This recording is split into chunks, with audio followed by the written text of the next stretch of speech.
الحمد لله وكفى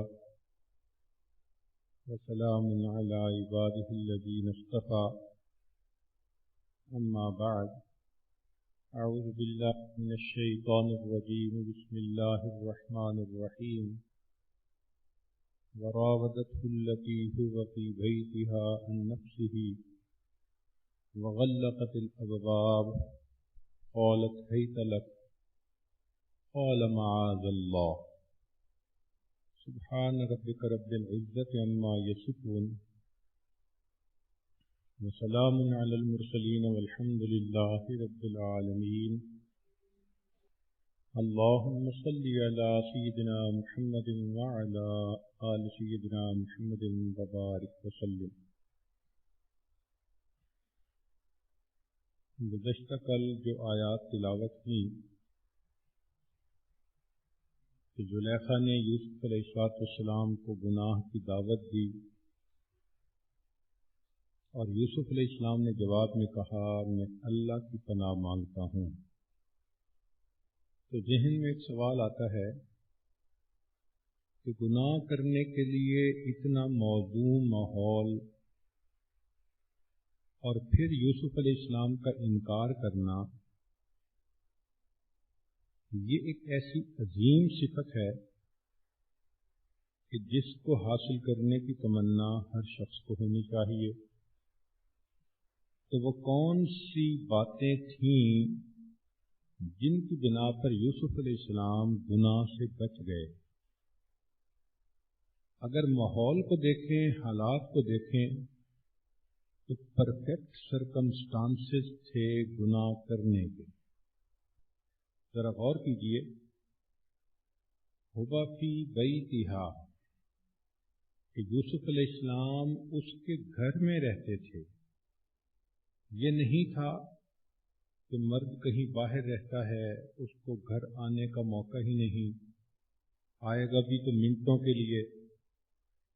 یوسف علیہ السلام اس عورت کے گھر میں رہتے تھے، دن میں بھی وقت تھا، رات میں بھی تھا، اور خامد ہر وقت تو گھر میں پڑا نہیں تھا. تو صاف ظاہر ہے کہ ملنے کے مواقع بہت زیادہ تھے. وغلقت الابواب، اس عورت نے دروازے بھی خود بند کروا دیے تھے. وقالت حیت لک، تو اس نے پیار بھری باتیں کر کے اپنے آپ کو گناہ کے لیے پیش بھی کیا. پھر ایک نقطہ یہ بھی ہے کہ انہ کان شابا، حضرت یوسف علیہ السلام جوان بھی تھے، بھرپور جوانی تھی. پھر ایک نقطہ یہ کہ انہا کانت سیدتہ، وہ ان کی مالکہ تھی، بڑی تھی، بات ماننی پڑتی تھی. یوسف علیہ السلام ان کے ماتحت تھے، حکم پورا کرنے کے پابند تھے. ایک نقطہ یہ بھی ہے کہ غریب الوطن تھے، اپنے وطن سے دور تھے. وطن میں انسان کو یہ احساس ہوتا ہے کہ میں نے کوئی برا کام کیا، ماں باپ کی بدنامی ہوگی، خاندان کی بدنامی ہوگی، تو اس وجہ سے بھی انسان گناہ سے بچتا ہے. یہاں تو کوئی جانتا ہی نہیں تھا کہ حضرت یوسف علیہ السلام کہاں سے آئے، کیسے آئے، تو گویا یہ بھی مسئلہ نہیں تھا. پھر وہ عورت کوئی گری پڑی عورت نہیں تھی، بلکہ وہ first lady of the country تھی. بادشاہ جس لڑکی سے شادی کرے، صاف ظاہر ہے کہ وہ بیوٹی کوئین ہوگی، اور مصر کے لوگ تو ویسے بھی حسن و جمال میں بہتر ہوتے ہیں، تو ان میں سے جو لڑکی اس نے چنی ہوگی وہ خود بھی واقعی بہت حسینہ ہوگی. پھر اس نے اپنے آپ کو سنوارا، اس کے اوپر یہ کہ میک اپ بھی کیا اور اٹریکٹیو ہو گئی. ایک نقطہ یہ بھی کہ اس کو خاوند کی طرف سے کوئی مسئلہ نہیں تھا، خاوند شکی مزاج نہیں تھا، اتنا اس بیوی کی محبت میں پاگل تھا کہ جب معاملہ کھل گیا اور بیوی نے بتا دیا کہ یہ سارا کچھ ہے، تو اس نے نہ یوسف علیہ السلام کو گھر سے نکالا نہ بیوی پر اس سے بات کرنے کی پابندی لگائی، کچھ بھی نہیں کیا۔ معاملہ کھلنے کے باوجود یوسف علیہ السلام اور زلیخا اسی گھر میں رہ رہے ہیں۔ پھر یہ کہ اس نے ایک مرتبہ دعوت نہیں دی، اس کا مستقل مطالبہ تھا، حتیٰ کہ یہ بات پھیل گئی، عورتوں کو پتہ چلی، شہر کے لوگوں نے باتیں کی، اس نے عورتوں کی دعوت کی، اور ان عورتوں نے بھی یوسف علیہ السلام کو موٹیویٹ کیا۔ اس کا مطلب یہ کہ درمیان میں کتنا وقت ایسا تھا کہ مستقل اس کی طرف سے ڈیمانڈ رہی کہ تم اس کام کو کرو۔ اب سوچئے کہ اتنا پرفیکٹ ماحول، مزید یہ کہ وہ اتنا غصے میں آئی کہ اس نے کہا میں تمہیں جیل بھجوا دوں گی۔ ترغیب بھی تھی، ترہیب بھی تھی، پھر بھی اللہ تعالیٰ نے یوسف علیہ السلام کو بچا لیا۔ اس کے پیچھے 4 میجر پوائنٹ تھے آج جن کے اوپر ہم نے گفتگو کرنی ہے۔ اگر وہ 4 صفتیں ہمارے اندر آ جائیں تو ہم بھی پاک دامنی کی زندگی گزار سکتے ہیں۔ ان میں پہلی صفت تھی قوت ایمانی، جس کو قرآن مجید نے کہا لولا ارآ برہان ربی۔ یہ اللہ رب العزت کی ذات کے اوپر پکا یقین ہونا کہ ہمارا پروردگار ہمارے ساتھ ہے، وہ ہمیں دیکھتا ہے، رگ جان سے زیادہ قریب ہے۔ الم یعلم بأن اللہ یرا، کیا اس نے نہیں جانا کہ اللہ اسے دیکھتا ہے؟ یعلم خائنۃ الاعین وما تخفی الصدور، وہ جانتا ہے آنکھوں کی خیانت کو اور جو سینوں میں تمنائیں اٹھتی ہیں، چوریاں سینوں کی اور آنکھوں کے راز جانتا ہے سب کو تو اے بے نیاز۔ تو ہمارا ایسا پروردگار ہے جو ہمارے ہر چیز سے واقف ہے، لہذا اگر یہ یقین مضبوط ہو تو انسان لوگوں کی وجہ سے گناہ سے نہیں بچے گا، اللہ رب العزت کے ڈر کی وجہ سے گناہ سے بچے گا۔ آج لوگ گناہ سے بچتے ہیں، خامن کو پتہ نہ چل جائے، ابو کو پتہ نہ چل جائے، ساس کو پتہ نہ چل جائے، میرے بچوں کو پتہ نہ چل جائے، ہمسایوں کو پتہ نہ چل جائے۔ کتنی کمزور باتیں ہیں کہ اس وجہ سے انسان گناہ سے بچے۔ اور اگر یہ دل میں ہو کہ اللہ رب العزت دیکھتے ہیں تو پھر انسان اندھیرے میں، تنہائی میں، گناہ کے موقع ہونے کے باوجود بھی بچے گا۔ صحابہ رضی اللہ تعالیٰ عنہم کا یہی یقین بن گیا تھا، اس لیے وہ اللہ رب العزت کے ڈر کی وجہ سے گناہ سے بچتے تھے۔ چنانچہ عمر لانوں کا واقعہ ہے کہ ایک لڑکی نے اپنی دادی کو جواب دیا کہ اس وقت عمر نہیں دیکھتا تو عمر کا خدا تو دیکھ رہا ہے، میں دودھ میں پانی کیوں ملاؤں؟ یہی وجہ تھی کہ عبداللہ ابن عمر لانوں کا واقعہ کہ تنہائی میں، جنگل میں ایک چرواہے کو کہا جاتا ہے کہ بکری کو بیچ دو تو وہ جواب میں کہتا ہے این اللہ، اگر میرے مالک نے نہیں دیکھا تو پھر اللہ کہاں ہے، وہ بھی تو دیکھ رہا ہے نا۔ تو ان واقعات سے پتہ چلتا ہے کہ ان کے دلوں میں یہ بات راسخ ہو چکی تھی کہ ہماری ہر حرکت سے اللہ واقف ہے، وہ دیکھتا ہے، لہذا وہ گناہ سے بچتے تھے۔ مشہور واقعہ ہے کہ ایک تابعی کو بادشاہ نے گرفتار کیا اور ان کو اپنے دین پر لانے کے لیے اس نے اپنی بیٹی کو کہا کہ اس کو پھسلاؤ۔ وہ شہزادی 1 ہفتہ تنہائی میں اس مرد کے پاس آتی رہی، بات چیت کرنے کی کوشش کرتی رہی، انہوں نے آنکھ اٹھا کے نہیں دیکھا۔ یہی وجہ تھی کہ مسجد نبوی کے ایک خطیب تھے، ان کا نام تھا عبید بن عمیر، نیک متقی بزرگ تھے۔ تو ایک مرتبہ مدینہ طیبہ کی ایک عورت غسل کرنے کے بعد اپنے بال سنوار رہی تھی، اس نے آئینے میں جو دیکھا تو بہت اپنے آپ کو پسند کیا۔ خامن نے پوچھا کیا نخرے ہیں؟ وہ کہنے لگی کہ اتنا حسن ہے میرے پاس کہ دنیا کا کوئی مرد بھی اگر مجھے دیکھے تو میری تمنا کیے بغیر رہ نہیں سکتا۔ خامن نے کہہ دیا کہ عبید بن عمیر کو تو تیری پرواہ ہی نہیں۔ کہنے لگی اجازت دے دو پھر دیکھو کیسے پھسلتے ہیں۔ اس نے کہا ٹھیک۔ اب یہ عورت بن سنور کے آئی اور مسجد نبی کے دروازے پہ کھڑی ہو گئی۔ عبید بن عمیر جب اپنے گھر جانے کے لیے باہر نکلے تو اس نے کہا کہ مجھے آپ سے بات کرنی ہے، مسئلہ پوچھنا ہے۔ جب وہ کھڑے ہوئے تو اس نے بہانے سے اپنے چہرے سے پردہ ہٹا دیا۔ انہوں نے کہا اللہ کی بندی کیا کرتی ہے؟ کہنے لگی کہ مجھے تو آپ سے ملنا ہے، میں تو آپ کی محبت میں پاگل ہو چکی ہوں۔ تو انہوں نے کہا کہ اچھا یہ بتاؤ کہ جو بات کر رہی ہو اگر قیامت کے دن اللہ رب العزت کے سامنے ہمارا یہ گناہ کھلے گا تو تمہیں شرم آئے گی یا نہیں؟ کہنے لگی آئے گی۔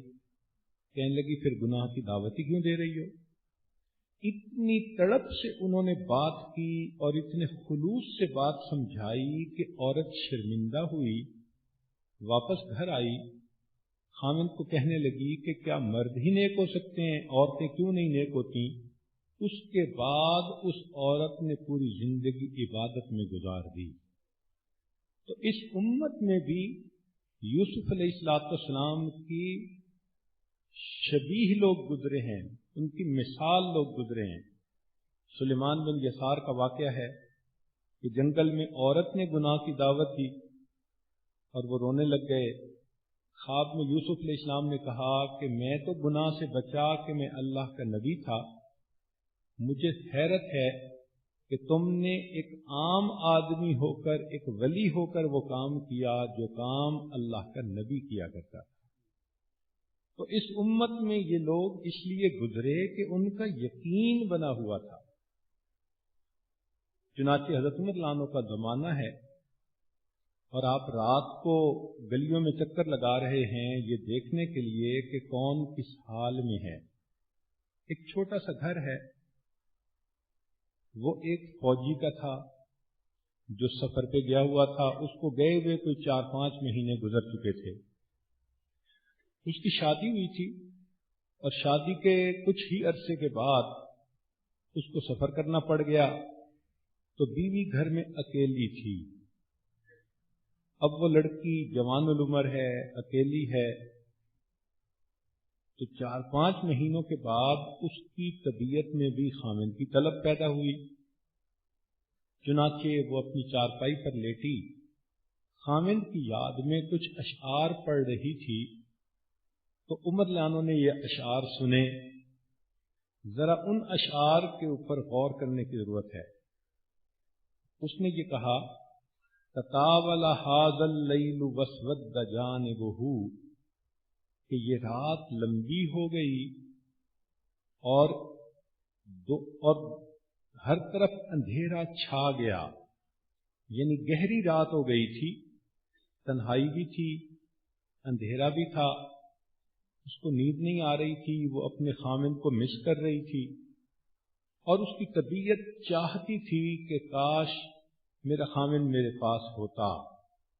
اس کیفیت میں اس نے یہ الفاظ کہے تطاول ھذا اللیل واسود جانبہ، آج کی رات طویل ہو گئی اور ہر طرف اندھیرا چھا گیا، وَأَرَدْتَنِي أَلَّا خَلِيلَ أُلَاعِبَهُ، اور میرا دل موم ہو گیا، کاش میرا خامن میرے پاس ہوتا تو میں اس کے ساتھ کھیلتی، اس سے لو میکنگ کرتی۔ فَوَاللَّهِ لَوْلَا اللَّهُ إِنِّي أُرَاقِبُهُ، اللہ کی قسم اگر اللہ نہ ہوتا جس کو کہ میں دیکھ رہی ہوں، لَحَرَّكَ مِنْ هَذَا السَّرِيرِ جَوَانِبُهُ، میں کسی کو گناہ کی دعوت دیتی اور مہینوں سے گھر میں اکیلی ہوں، وہ مرد میرے پاس آتا تو میری چارپائی حرکت کر رہی ہوتی، یعنی میں گناہ کر بیٹھتی، تو معلوم ہوتا ہے کہ اس کے دل میں یہ یقین تھا کہ اللہ مجھے دیکھ رہے ہیں۔ پھر کہنے لگی وَلَٰكِنَّنِي أَخْشَىٰ رَقِيبًا مُؤَصِّلًا، میں ڈرتی ہوں اس نگران سے جو مجھے دیکھتا ہے، بِأَنفُسِنَا لَا يَفْطُرُ الدَّهْرُ كَاتِبُهُ، اور یہ کہ جو زمانے کا لکھنے والا ہے وہ لکھنے میں کمی نہیں کرتا، میں اگر گناہ کروں گی تو میرے نام اعمال میں لکھا جائے گا۔ تو ان اشعار سے پتہ چلتا ہے کہ واقعی ان کے دل میں یہ یقین تھا، ورنہ اس عورت کا معاملہ دیکھیں کہ جس کے پاس نہ کوئی مرد ہے، نہ عورت، نہ کوئی بچہ، اکیلی ہے، گھر ہے، تنہائی ہے، اور پھر یہ بھی نہیں کہ خامد باہر نکلا ہے 2 گھنٹے کے لیے، مہینوں کے لیے نہیں ہے، تو ایسی عورت کے لیے تو کسی کو گناہ کے لیے بلانا آسان کام نظر آتا ہے، مگر جس کے دل میں ایمان راسخ ہو چکا ہو اور جس کو پتا ہو کہ میرا پروردگار مجھے دیکھتا ہے، وہ تنہائیوں میں اور رات کے اندھیروں میں بھی گناہ کی طرف دھیان ہی نہیں کرتا۔ نبی علیہ الصلوۃ والسلام نے ان کے دلوں میں اتنا مضبوط ایمان پیدا کر دیا تھا کہ ہر وقت وہ یہ سوچتے تھے انی اخاف ان عصیت ربی عذاب یوم عظیم۔ یہ احساس ہونا کہ اللہ دیکھتا ہے، یہ بڑی عجیب نعمت ہے۔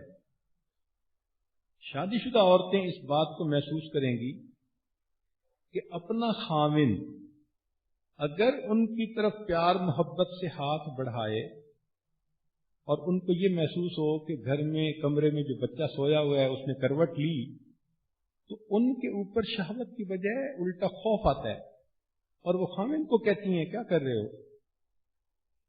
یعنی ایک بچے کے اگر دیکھ لینے کا احساس ہے تو انسان کی حالت ایسی ہو جاتی ہے، تو اگر یہ احساس ہو کہ میرا رب مجھے دیکھ رہا ہے تو انسان گناہ کی طرف کیسے سوچے گا؟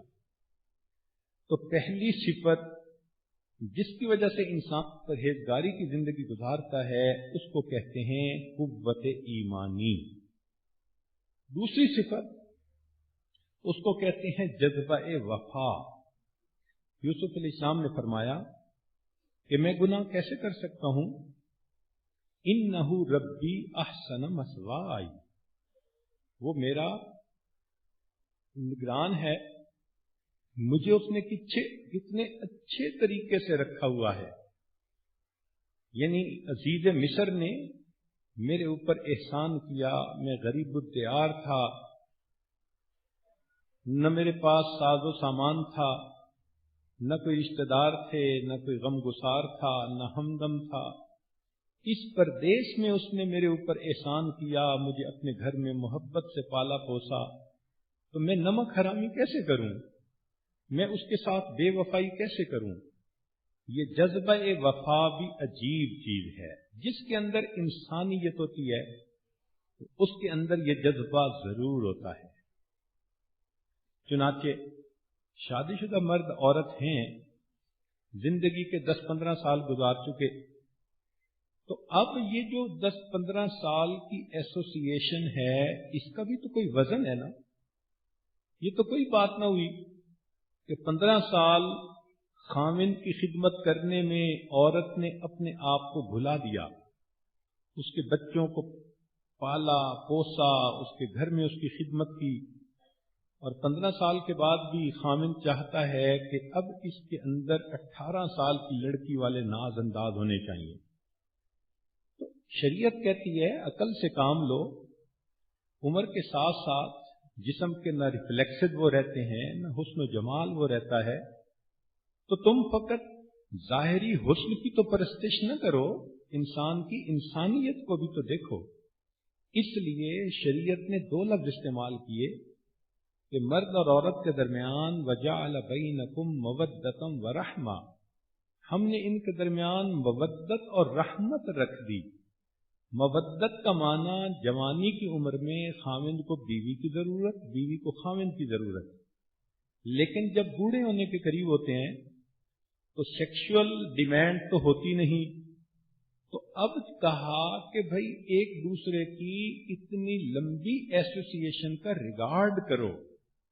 یہ نہیں ہے کہ بیوی اب 55 کی ہو گئی 60 کی ہو گئی تو خاوند اب دوسری شادی کے لیے سوچنا شروع کر دے.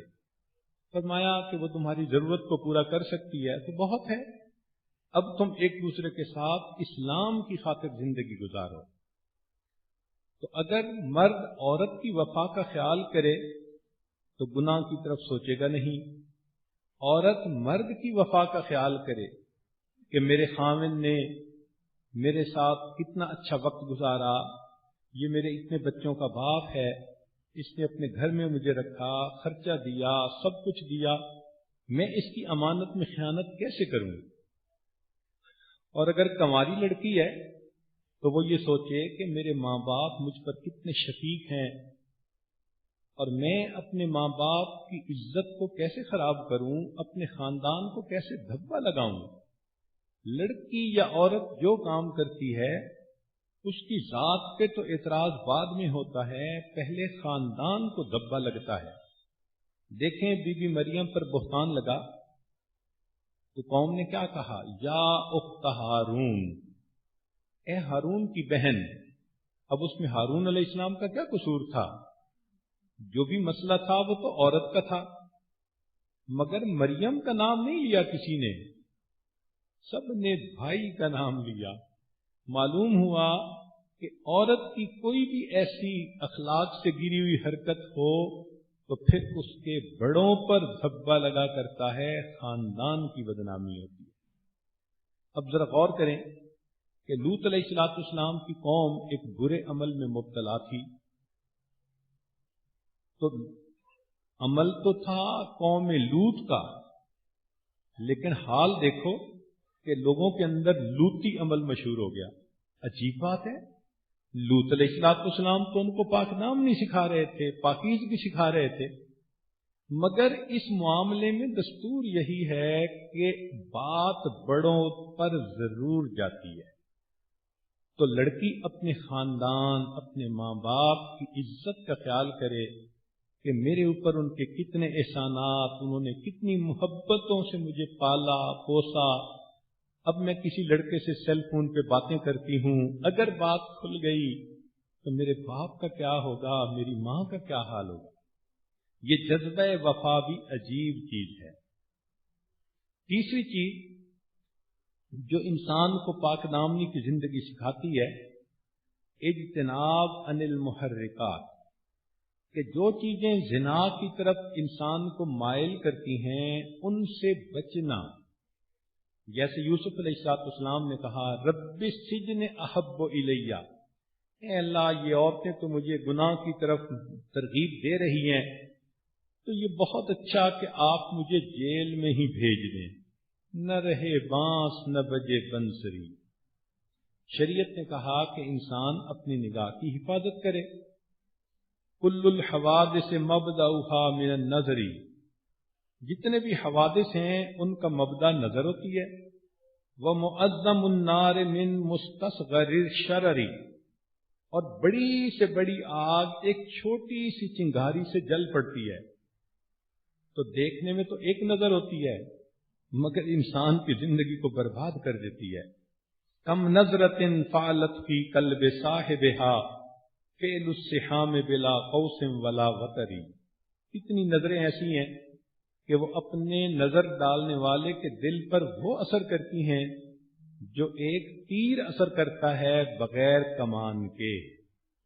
تو معلوم ہوا کہ انسان اپنی نظر کی حفاظت کرے اور تمام وہ کام جو گناہ کی طرف مائل کرتے ہیں، چاہے وہ میوزک ہو، چاہے وہ ڈرامے ہوں، فلمیں ہوں، گانے ہوں، یا سیڈیز کے اوپر الٹی سیدھی حرکتیں ہوں، یا انٹرنیٹ کی مصیبت ہو، یا سیل فون ہو. یہ تمام چیزیں بالآخر انسان کو برائی کی طرف دھکیلتی ہیں، اور آج امت کے نوجوانوں کا ایک بڑا حصہ اس وجہ سے گناہوں میں ملوث ہے. یوں لگتا ہے کہ پاک دامنی کی زندگی گزارنے والے شاید بہت کم رہ گئے ہیں۔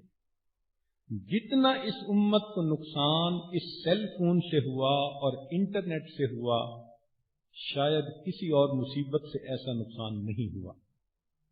عورت، لڑکی اپنے کمرے کے اندر کنڈی لگا کے، ماں باپ سمجھتے ہیں سو رہی ہے، پڑھ رہی ہے، اور وہ اپنے لوڈ ون کے ساتھ باتیں کر رہی ہوتی ہے، پروگرام بنا رہی ہوتی ہے، اور ناک کے نیچے ایسا دیا جلاتی ہے کہ نہ ماں باپ کو پتہ چلتا ہے نہ کسی اور کو۔ تو ایسی تمام چیزوں سے پرہیز کرنا، اس لیے کہ بات آج نہیں تو کل، کبھی نہ کبھی تو کھلی جاتی ہے، تو اس کے مقابلے میں پھر انسان کو ذلت ملتی ہے۔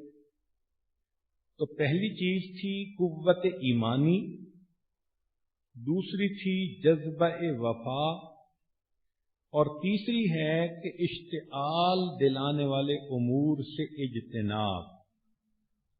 شریعت نے کہا کہ غیر محرم کی طرف دیکھنا آنکھوں کا گناہ، زنا العین النظر و زنا اللسان النطق، اور غیر محرم سے بات چیت کرنا زبان کا زنا، اور غیر محرم کو ہاتھ لگانا ہاتھوں کا زنا، اور غیر محرم سے ملاقات کے لیے قدم اٹھا کے جانا پاؤں کا زنا، اس کی باتوں کو سننا کانوں کا زنا، والنفس تمنا وتشتہی والفرج یصدق ویکذبہ، نفس تمنا کرتا ہے، شہوت ہوتی ہے، اور پھر انسان کی شرمگاہ اس کی تصدیق کر دیتی ہے یا تکذیب کر دیتی ہے۔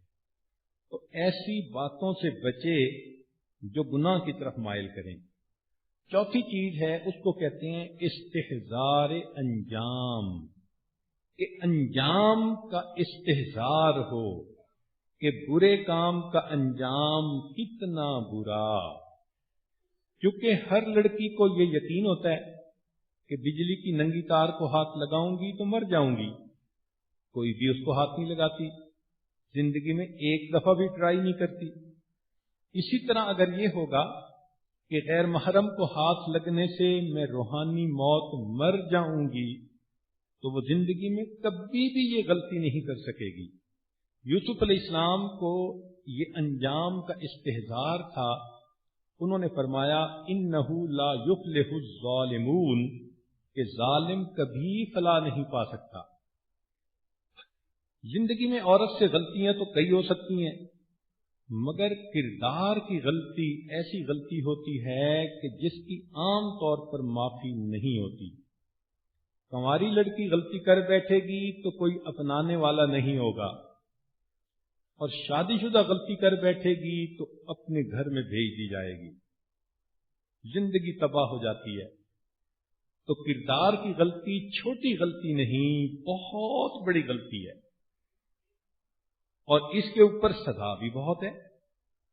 دنیا کی ذلت، کہ جب بات تھوڑی سی نکلتی ہے تو لوگ بھی بات کے بتنگڑ بنا لیا کرتے ہیں۔ حدیث پاک سنیے، نبی علیہ السلام نے ارشاد فرمایا یا معاشر الناس، اے انسانوں، اتقوا الزنا، زنا سے بچو، فإن فیہ ست خصال، اس میں 6 باتیں ہیں، ثلاث فی الدنیا و ثلاث فی الآخرہ، 3 دنیا میں اور 3 آخرت میں۔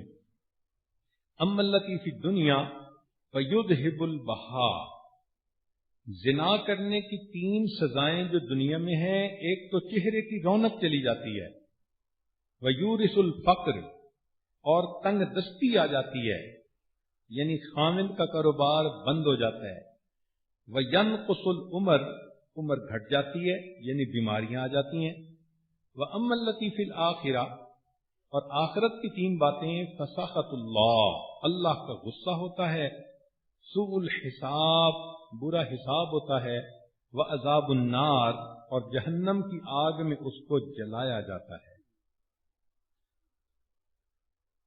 اللہ اکبر کبیرہ۔ حدیث پاک میں ہے ما ظہر فی قوم الزنا والربا، جس قوم کے اندر زنا اور سود عام ہو جائے، الا احلوا بانفسہم عذاب اللہ، وہ اپنے آپ کو اللہ کے عذاب کے لیے پیش کر دیتے ہیں۔ یہ اتنا بڑا گناہ ہے۔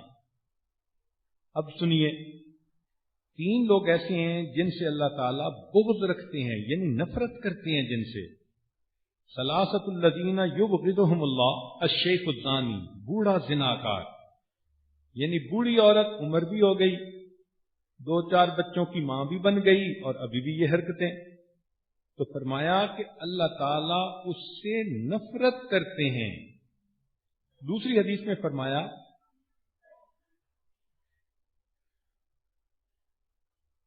ثلاثۃ، 3 لوگ ایسے ہوں گے، لا یکلمہم اللہ یوم القیامہ ولا ینظر الیہم ولا یزکیہم ولہم عذاب علیم۔ اللہ تعالیٰ قیامت کے دن نہ ان سے کلام کرے گا، نہ ان کی طرف دیکھے گا، نہ ان کو ستھرا کرے گا، اور ان کو دردناک عذاب دیا جائے گا۔ ان میں سے شیخ زان، ایک بوڑھا زنا کرنے والا، مرد ہو یا عورت، یعنی عمر بھی زیادہ ہو گئی اور اس کے باوجود لچھن یہی رہے، تو اللہ تعالیٰ قیامت کے دن آنکھ اٹھا کے نہیں دیکھیں گے۔ تیسری حدیث ثلاثۃ الذین لا يدخلون الجنہ، 3 بندے قیامت کے دن جنت میں داخل نہیں ہو سکیں گے۔ الشیخ الزانی، وہ زنا کرنے والا جو بڑھاپے کی عمر کو پہنچ جائے۔ تو معلوم ہوا کہ اس عمل کی وجہ سے اللہ رب العزت اس بندے کو قیامت کے دن دیکھیں گے بھی نہیں۔ حضرت موسیٰ علیہ السلام کو جو آیات ملی ان میں لکھا ہوا تھا لا تسرق ولا تزنی فاحجب عنک وجہی، نہ زنا کرنا نہ چوری کرنا، وگرنہ میں قیامت کے دن تم سے اپنے چہرے کو چھپا لوں گا۔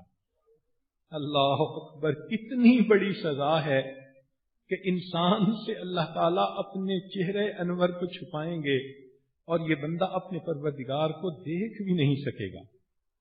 چہرے چھپانے کی وجہ کیا ہے کہ یہ زنا جو ہے نا، یہ شرک کے قریب گناہ ہے۔ اللہ کی محبت کا تقاضا تھا گناہ سے بچے، اور مخلوق کی نفسانی محبت کا تقاضا تھا کہ گناہ کر لے، تو اس بندے نے مخلوق کی محبت کو غالب کیا، تبھی تو زنا کیا۔ اس کو کہتے ہیں اقتران بالشرک۔ اسی لیے جو شرک کے اوپر سزا، ہو بہو وہی سزا زنا کرنے والے کے لیے۔ والذین لا یدعون مع اللہ الہا آخر ولا یقتلون النفس التي حرم اللہ الا بالحق ولا یزنون۔ تو دیکھو، شرک کے ساتھ ہی تذکرہ قتل کا اور زنا کا۔ ومن یفعل ذلک یلقى اثاما یضاعف له العذاب یوم القیامہ ویخلد فیہ مہانا۔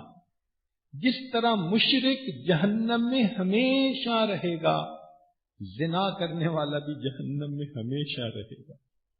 یا اللہ، اتنا بڑا گناہ! اور واقعی کہ عورت خامن سے جتنی بھی محبت کرتی ہو، جہاں سوکن کا معاملہ آ جائے تو پھر اس کی ذرا حالت دیکھو، اللہ اکبر، کتنا غصے میں آ جاتی ہے۔ تو یوں سمجھیں کہ جو زنا کرتا ہے وہ بھی اللہ تعالیٰ کے ساتھ سوکن والا معاملہ بناتا ہے۔ اللہ تعالیٰ کو غصہ آتا ہے، تم میری محبت میں کیوں کسی کو شریک کر سکتے ہو؟ اس لیے فرمایا کہ پھر اس کو ہم ایسا زیادہ عذاب دیں گے جہنم کا۔ یہ عذاب کیسا ہوگا؟ سنیے ذرا، حدیث پاک میں ہے ان الزنات معلقون بفروجہم فی النار یضربون علیہا بسیاط من حدید، کہ زنا کرنے والے مرد عورت جہنم میں اپنی شرمگاہوں کے ذریعے سے لٹکائے جائیں گے۔ حدیث پاک میں ہے کہ جو زانیہ عورت ہوگی، جہنم میں اس کے پستانوں میں ایک لوہے کی سلاخ ڈالی جائے گی اور اس کے ذریعے وہ لٹک رہی ہوگی اور آگ کے اندر وہ پک رہی ہوگی۔ جیسے یہ روسٹ کرنے والی مشینیں ہوتی ہیں کہ چکن کو ایک سلاخ کے اندر پرو کر اس میں گھماتے ہیں اور وہ روسٹ ہو رہا ہوتا ہے۔ تو عورت جہنم کی آگ میں روسٹ کس طرح ہوگی کہ اس کے پستانوں میں لوہے کی سلاخ ڈالی گئی ہوگی. اللہ اکبر، اتنی تکلیف. اور یہ جو سزا ہے یہ اس کے گناہ کے مطابق ہے. جیسا گناہ ویسی سزا. ذرا غور کیجئے، دنیا میں غیر محرم سے ہم کلامی کے مزے لیے، آخرت میں اللہ تعالیٰ اپنی ہم کلامی سے محروم کر دیں گے.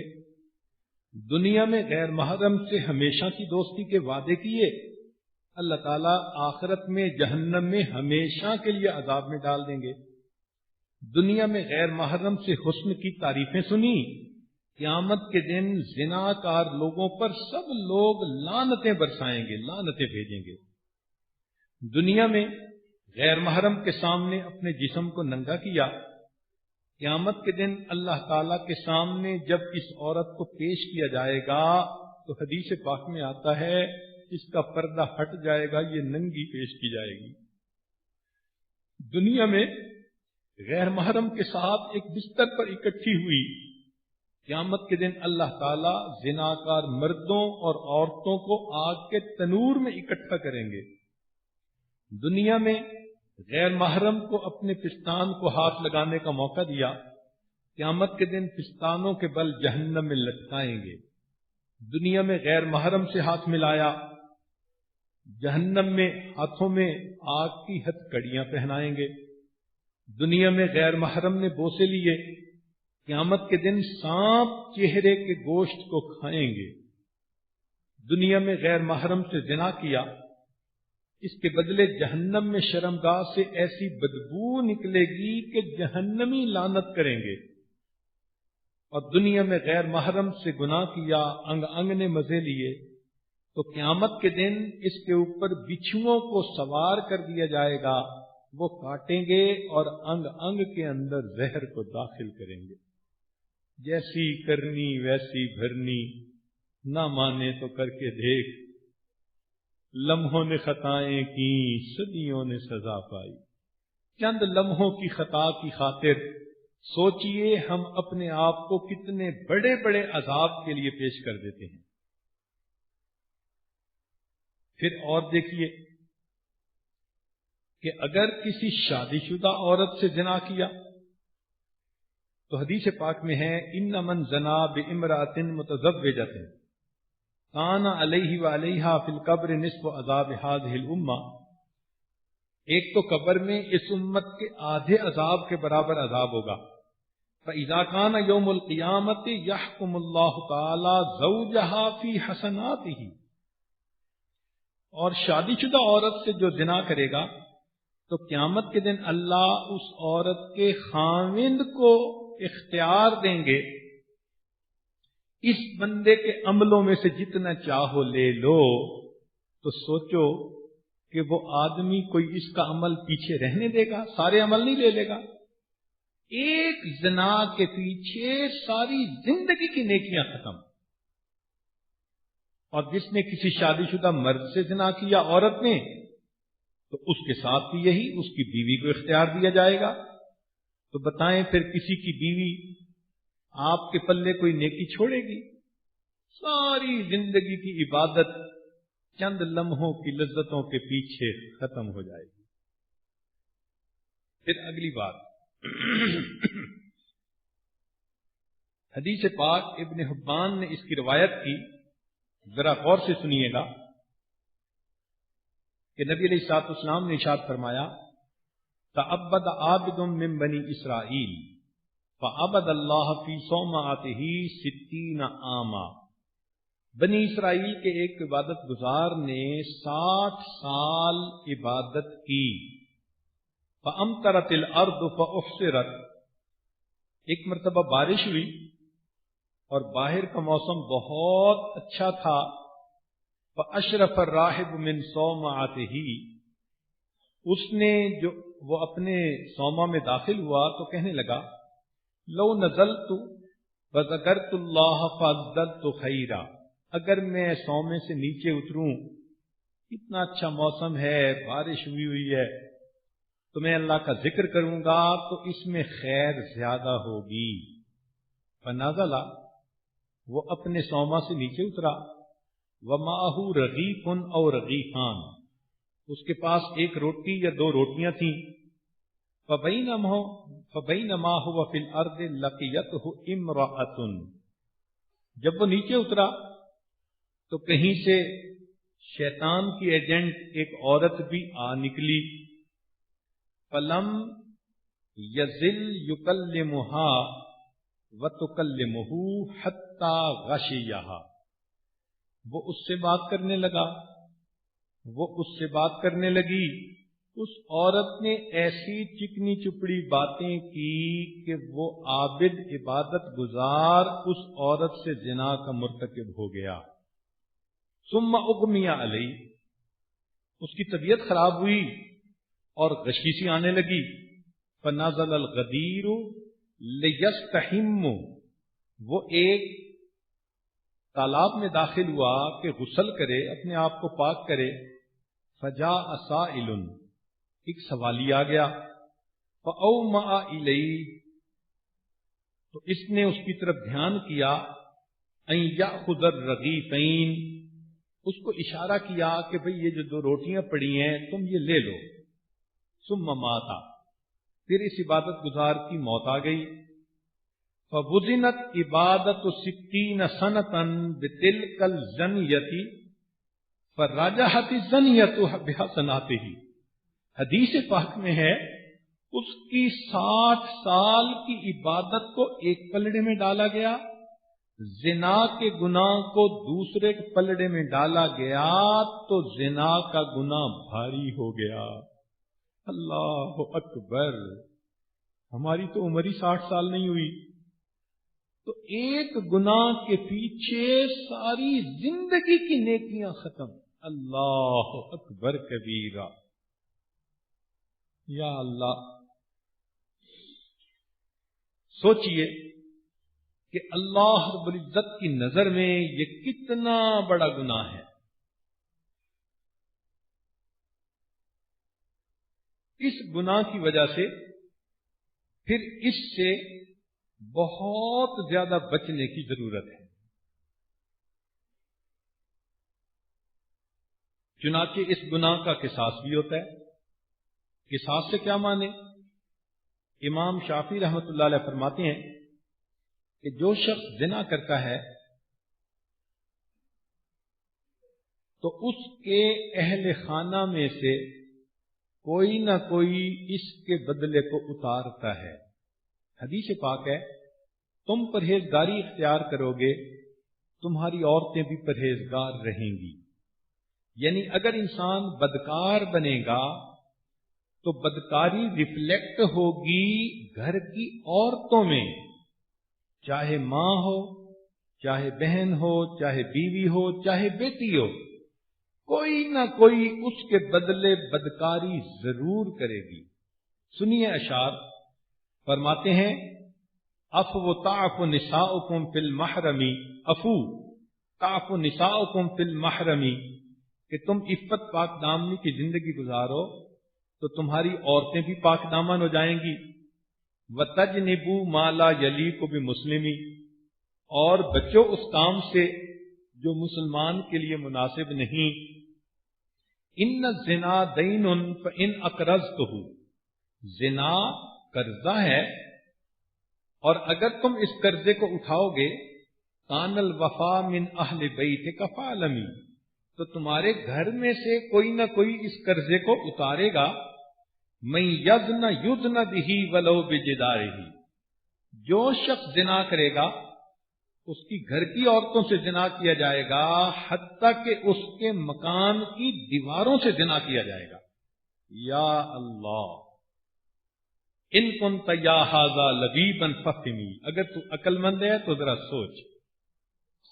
تو عورت سوچے کہ میں نے جو یہ سلسلہ شروع کیا تو میری جو معصوم بیٹی ہے کل یہ اس کو بھگتے گی۔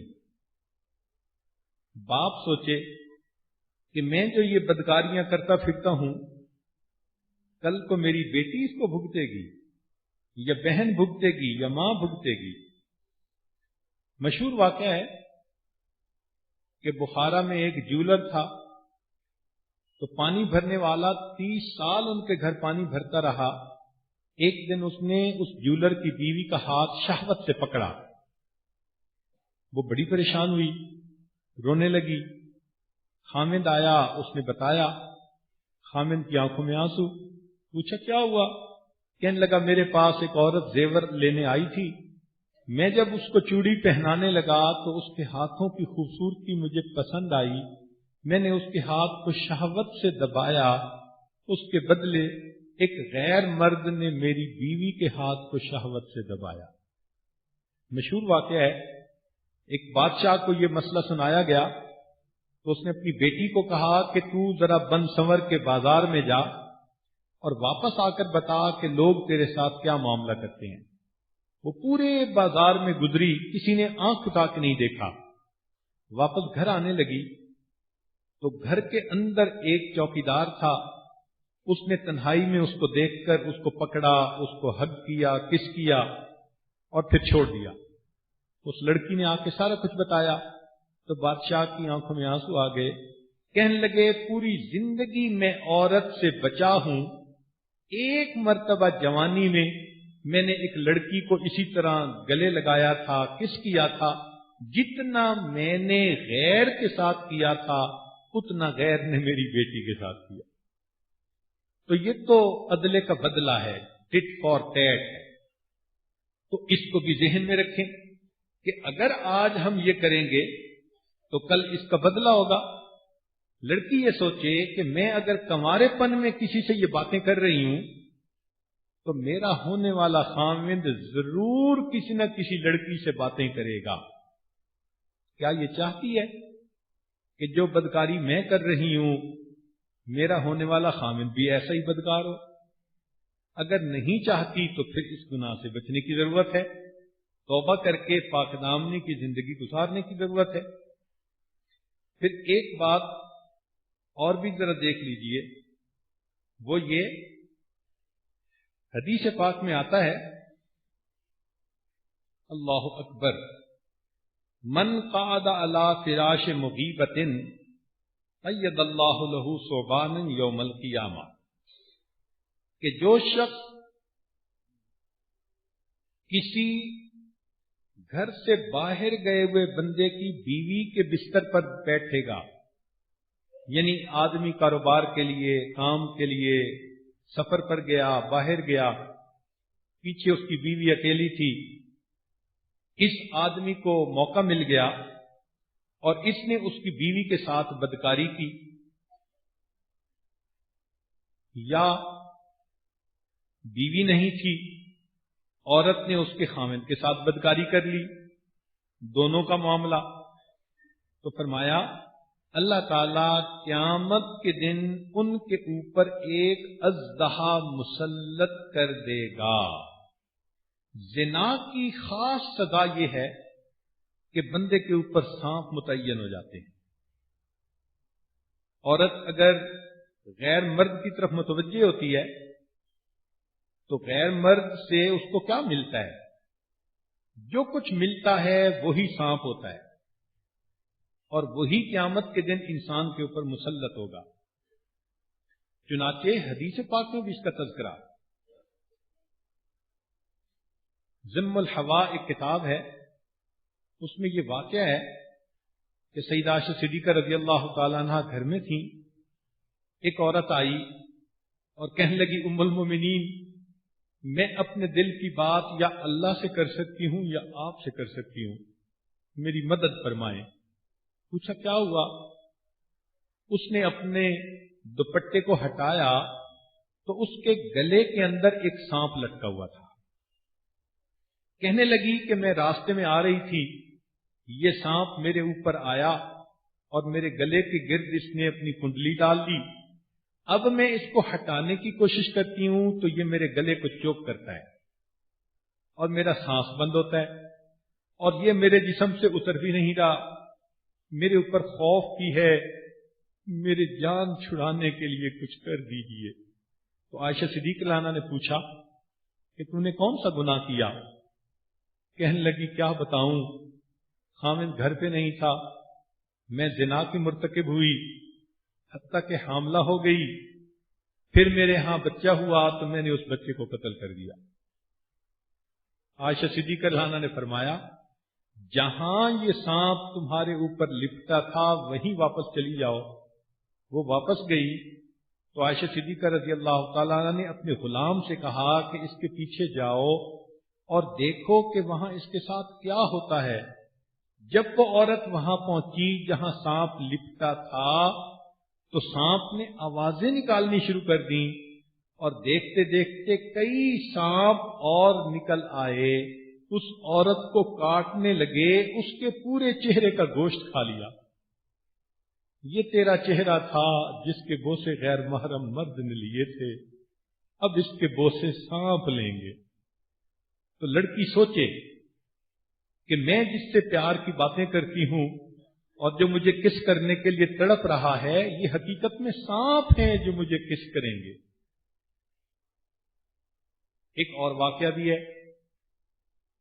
ایک آدمی کی بیٹی فوت ہوئی، فیشنیبل اور غلط کردار کی لڑکی تھی، دوستیاں لگانے والی، سیل فون پہ باتیں کرنے والی، میسیجز بھیجنے والی، انٹرنیٹ کی مصیبت میں پھنسنے والی۔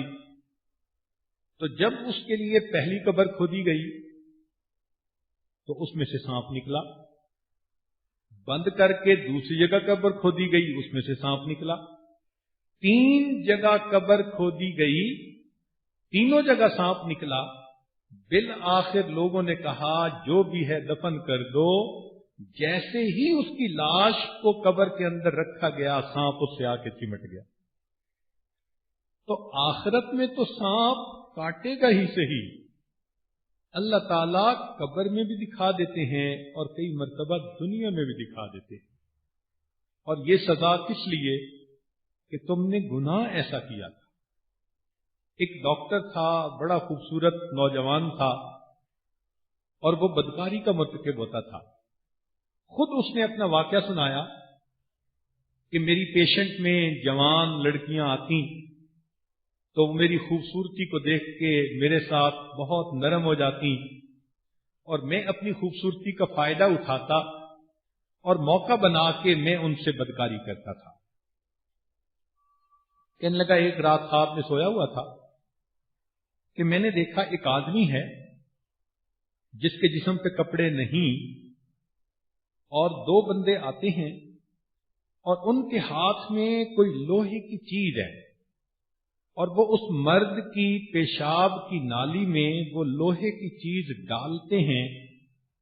اتنی تکلیف ہوتی ہے کہ وہ تڑپتا ہے، چیختا ہے، مگر وہ ذرا پرواہ نہیں کرتے اور پوری نالی کے اندر وہ لوہے کی سلائی ٹھونک دیتے ہیں۔ وہ کہنے لگا کہ میں اس کو دیکھ کے حیران ہوا، تو میں نے ان لوگوں سے پوچھا کہ تم کیا کر رہے ہو؟ انہوں نے کہا یہ زناکار مرد تھا، اپنی شرمگاہ کو غلط استعمال کرتا تھا، اب ہم اس کو سزا ایسی دے رہے ہیں۔ تو ان میں سے ایک نے میری طرف دیکھا اور کہا تو بھی تو زانی ہے، لہذا انہوں نے مجھے بھی پکڑ لیا، میرے کپڑے بھی اتار دیے اور پھر لوہے کی سلائی جو انہوں نے میری پیشاب کی نالی میں ڈالی، کہتے اتنی مجھے تکلیف ہوئی، میں روتا رہا، چیختا رہا، انہوں نے ذرا پرواہ نہ کی، حتیٰ کہ اسی حال میں آنکھ کھلی تو میرا پورا بستر پسینے سے تر ہو چکا تھا۔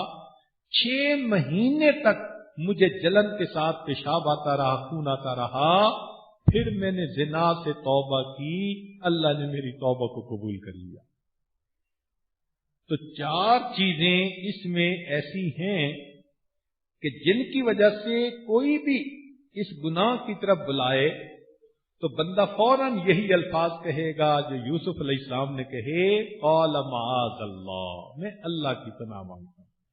تو پہلی بات ہے قوت ایمانی، اور دوسری بات ہے جذبہ وفا، اور تیسرا ہے گناہ کی طرف مائل کرنے والی چیزوں سے پرہیز، اور چوتھی چیز ہے انجام کا استحضار، کہ اس برے کام کا انجام کتنا برا ہوتا ہے۔ اللہ رب العزت ہمیں اس بدکاری سے ہمیشہ کے لیے محفوظ فرمائے اور ہمیں پاک دامنی اور پرہیزگاری کی زندگی نصیب فرمائے. جو پرہیزگاری کے ساتھ اپنے اللہ سے ملاقات کرے گا اللہ کا دیدار نصیب ہوگا. اللہ رب العزت جنتوں میں بھیجیں گے, ہمیشہ ہمیشہ کی نعمتیں عطا فرمائیں گے. چند لمحوں کی لذتوں کی خاطر اپنی عاقبت کو تباہ کر دینا, اپنی آخرت کو برباد کر دینا, ہمیشہ کی ذلت کو لے لینا, یہ کہاں کی عقل مندی ہے؟ تو معلوم ہوا آج کی اس مجلس میں مرد ہوں یا عورتیں, ہمیں چاہیے کہ اس گناہ سے اور اس کے جو مبادی یعنی ابتدا میں گناہ ہوتے ہیں سب سے سچی پکی توبہ کر لیں. کہیں بھی نفسانی, شیطانی اور شہوانی تعلق ہے, ماں کو سمجھانے کی ضرورت نہیں, خامن کو نگرانی کی ضرورت نہیں, بیوی کو پیچھے پڑھنے کی ضرورت نہیں. ہم اللہ کی رضا کے لیے آج اس گناہ سے سچی توبہ کر کے آئندہ پاکیزگی کی زندگی گزارنے کا دل میں عہد کریں. اللہ تعالیٰ رمضان مبارک کے ان بابرکت دنوں کے صدقے, اس آخری عشرے کے صدقے, وآخرها عتق من النار, اور آخری عشرہ تو آگ سے آزادی کا ہے. اے میرے کریم مالک, اب تک ہم بھولے رہے, بھٹکے رہے, نفس و شیطان ہمیں گناہ کی طرف مائل کرتے رہے, ہم نے اپنے آپ کو آگ کے لیے پیش کر دیا. اللہ آج کے اس دن میں سچی توبہ کر رہے ہیں. میرے مولا, ہم تو سانپ کو دور سے دیکھیں تو حالت غیر ہوتی ہے, جب سانپ آ کر جسم کو لپٹے گا, چہرے کے گوشت کو کاٹے گا, کیا حال ہوگا. اللہ ہمارے گناہوں کو معاف فرما دیجئے, آئندہ ہمیں نیکوکاری پرہیزگاری کی زندگی نصیب فرما دیجئے. وآخر دعوانا ان الحمدللہ رب العالمین. تھوڑی دیر کے لیے مراقبہ کر لیجئے. آہ جاتی ہے اثر کو کھینچ لانے کے لیے,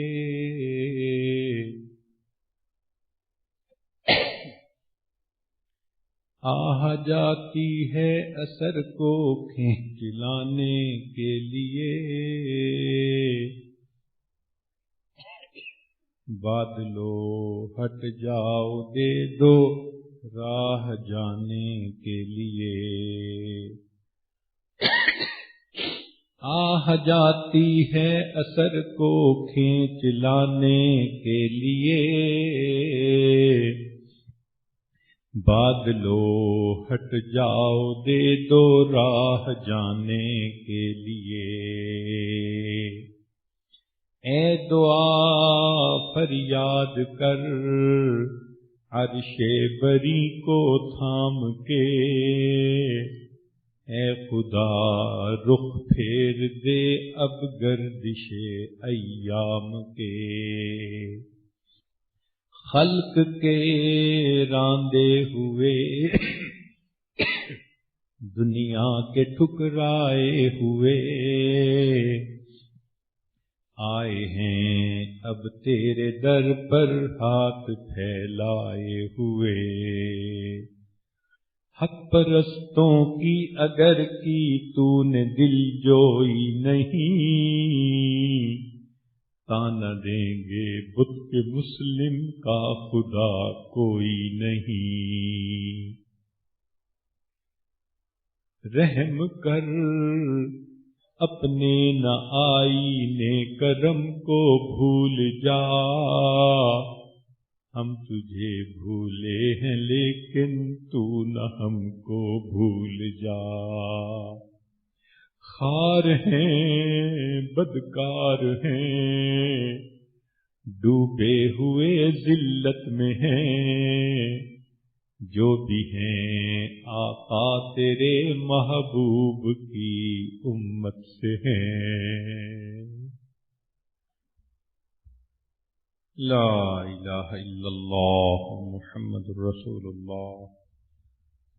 بسم اللہ الرحمن الرحیم. سبحان الملك الأعلى الوهاب. اللهم صل على سيدنا محمد وعلى آل سيدنا محمد وبارك وسلم. لا أحصي ثناء عليك أنت كما أثنيت على نفسك رب اغفر وارحم وأنت خير الراحمين. لا إله إلا الله الحليم الكريم. سبحان رب العرش العظيم والحمد لله رب العالمين.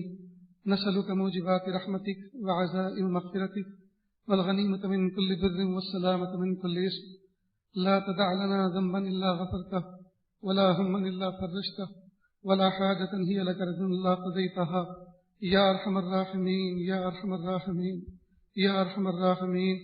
اللهم باعد بيننا وبين خطاياي كما باعدت بين المشرق والمغرب. اللهم نقنا من الذنوب والخطايا كما ينقى الثوب الأبيض من الدنس. پیارے اللہ، ہم ظاہر میں آپ کے بندے ہیں، حقیقت میں نہایت گندے ہیں. اللہ ہمارے دلوں کی گندگی کو دور فرما، ہمیں اپنی بندگی کا سلیقہ عطا فرما، شرمندگی والے کاموں سے ہماری حفاظت فرما. پیارے اللہ، ہم تو دنیا کے دو بندوں کے سامنے کی رسوائی کو برداشت نہیں کر پاتے. قیامت کے دن جبکہ پیارے آقا صلی اللہ علیہ وسلم موجود ہوں گے، ہمارے اساتذہ، ہمارے ماں باپ، ہمارے بیوی بچے اور ہمارے دوست احباب جو ہمیں دنیا میں نیک سمجھتے ہوں گے، تو جب سب سامنے کھڑے ہوں گے اور ہمارا حساب کتاب لیا جائے گا، ہمارا کچا چٹھا کھولا جائے گا، پیارے اللہ اس وقت کی رسوائی کیسے برداشت ہوگی. رب کریم معاف کر دیجئے، معاف کر دیجئے، معاف کر دیجئے، معاف کر دیجئے. رب کریم مہربانی کا معاملہ فرما دیجئے. پیارے اللہ، ہم ایمان لائے اس بات پر کہ جہنم کا وجود برحق ہے، آپ کا عذاب برحق ہے، قبر حشر کے اندر سوال جواب برحق ہیں. لیکن میرے مالک، ہم نے دنیا میں دیکھا کہ دنیا میں کوئی ماں باہوش و حواس اپنے بچے کو چولہے میں نہیں ڈالتی، جلتے ہوئے توے پہ نہیں بٹھاتی. میرے مالک، آپ تو دنیا کی ماؤں سے بھی زیادہ 70 گنا مشفق و مہربان ہیں. پیارے اللہ، مہربانی کا معاملہ فرما دیجئے، کرم کا معاملہ فرما دیجئے، عافیت کا معاملہ فرما دیجئے، رحمت کا معاملہ فرما دیجئے. پیارے اللہ، نجات کا معاملہ فرما دیجئے، عفو درگزر کا معاملہ فرما دیجئے، ستاری کا معاملہ فرما دیجئے. جس طرح سے آپ نے ہمارے عیوب پر پردہ پوشی کی ہے اور دنیا میں دنیا والوں کی نگاہوں سے چھپا کے رکھا ہے، یا اللہ اس ستاری کی چادر کو قیامت کے دن ڈھانپے رکھیے. یا اللہ، قیامت کے دن اس کے کھولنے سے ہماری حفاظت فرما لیجیے، اس کے کھل جانے سے ہماری حفاظت فرما دیجیے. پیارے اللہ، آپ سے بھیک مانگتے ہیں، دے دیجیے، عافیت کا معاملہ فرما دیجیے. رب کریم، جس طرح مدینہ پاک کی فوجی کی وہ عورت جو حیا اور پاک دامنی کا نمونہ بن کر مقام احسان کو پہنچی ہوئی تھی، جس نے اپنی جوانی کی حفاظت کر رکھی تھی، جس نے اپنی عزتوں کی حفاظت کر رکھی تھی، مقام استحضار پر پہنچ کر یا اللہ جو مقام آپ نے اس عورت اور خاتون کو دیا تھا، یا اللہ ہماری بہو بیٹیوں کو عطا فرما دیجیے، ہماری بہنوں کو عطا فرما دیجیے. رب کریم، جو عفت اور جو حیا، جو شرم، جو استحضار آپ نے حضرت یوسف علیہ السلام کو عطا فرمایا تھا، یا اللہ ہم سب کو عطا فرما دیجیے. یا اللہ ہم سب کو عطا فرما دیجیے. یا اللہ، گناہوں سے بچنے کے لیے جتنے اسباب و وسائل کی ضرورت ہوتی ہے، ظاہری اور روحانی، یا اللہ اس سب کی سب ہمیں بھی ضرورت ہے، ان تمام کی ہمیں بھی ضرورت ہے. اللہ کی عافیت کے ساتھ دے دیجیے. آپ اگر بچانا چاہیں تو کوئی پھنسا نہیں سکتا، اور اگر آپ پھنسانا چاہیں تو کوئی بچ نہیں سکتا. رب کریم رحمت فرما دیجیے. پیارے اللہ، بندوں کی طاقت نہیں ہے، یا اللہ بندوں کے بس کی بات نہیں ہے آپ کی ناراضگی والے اعمال سے بچنے کی. آپ بچائیں تو بچ جائیں گے، اور آپ نہ چاہیں تو پیارے اللہ نہیں بچ سکتے، ہلاکت یقینی ہے. اللہ جی بچا لیجیے، اللہ جی بچا لیجیے. عفت، حیا اور پاک دامنی دے دیجیے، مقام احسان دے دیجیے، مقام استحضار دے دیجیے. یا اللہ، ہر وقت کا وہ دھیان جو انسانوں کو گناہوں سے بچا لیتا ہے، غفلت سے بچا لیتا ہے، نافرمانی سے بچا لیتا ہے، پیارے اللہ اس کی ہمیں بہت شدید ضرورت ہے. اللہ جی دے دیجیے، پیارے اللہ دے دیجیے، پیارے اللہ دے دیجیے. آپ نے تو بندوں کی ضرورتوں کو پوری کرنے کا وعدہ فرمایا ہے. پیارے اللہ، گناہوں سے بچنا ہماری ضرورت کی چیز ہے، اللہ دے دیجیے. اللہ، ایمان ہماری بنیادی ضرورت کی چیز ہے، اللہ دے دیجیے. یقین ہماری بنیادی ضرورت کی چیز ہے، اللہ جی دے دیجیے. آپ نے ضرورتیں پوری کرنے کا وعدہ فرمایا، اللہ جی ہماری ضرورت کی چیزیں ہیں، دے دیجیے. محبت دے دیجیے، معرفت دے دیجیے، مقام احسان دے دیجیے، ولایت دے دیجیے، اپنا عشق دے دیجیے، اپنا کامل تعلق دے دیجیے. پیارے اللہ، یہ ساری وہ چیزیں ہیں کہ اللہ ہم اس کے مستحق نہیں ہیں لیکن محتاج ہیں، ہمیں ان کی ضرورتیں ہیں. اللہ جی دے دیجیے. چھوٹا سا بچہ صبح اسکول جاتا ہے، پھر 2 قدم چل کر واپس آتا ہے، وہ کہتا ہے ابو میرے پاس قلم نہیں ہے، میرا قلم گم ہو گیا ہے، کل بھی ٹیچر مجھ پہ ناراض ہوئے تھے، اگر نہیں لاؤ گے تو تمہاری پٹائی کریں گے، ابو جی دے دیجیے ورنہ میری پٹائی ہو جائے گی. باپ اپنے کھڑا ہو کر الماری کا دروازہ کھولتا ہے اور قلم دیتا ہے، بیٹا میں کسی سفر پہ گیا تھا، وہاں سے مجھے ہدیہ ملا تھا، میرے اب ضرورت کی چیز نہیں ہے، میرے کام تو سیل فون سے کمپیوٹر سے ہو جاتے ہیں، لو بیٹا یہ زائد تھی، یہ میں چیز آپ کو دیتا ہوں، اس کو رکھو۔ باپ دے کر خوش ہوتا ہے، باپ اپنی ضرورت سے زائد چیز دے کر بچے کو خوش ہو جاتا ہے۔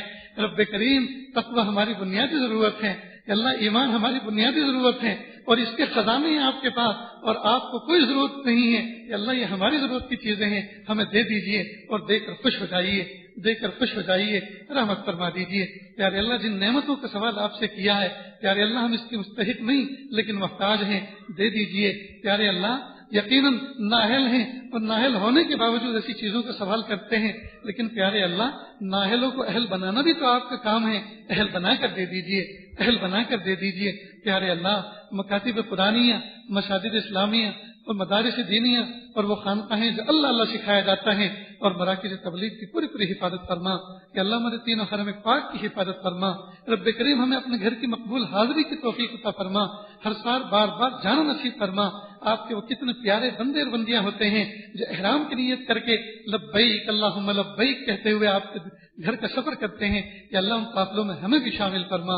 یا اللہ جو اسباب و وسائل کی ضرورت ہوتی ہے اس راہ میں جانے کے لیے، یا اللہ ظاہر باطنی وہ اسباب و وسائل عطا فرما۔ یا اللہ جو مانگے عطا فرما، جو مانگنے سے رہے گا وہ بھی عطا فرما۔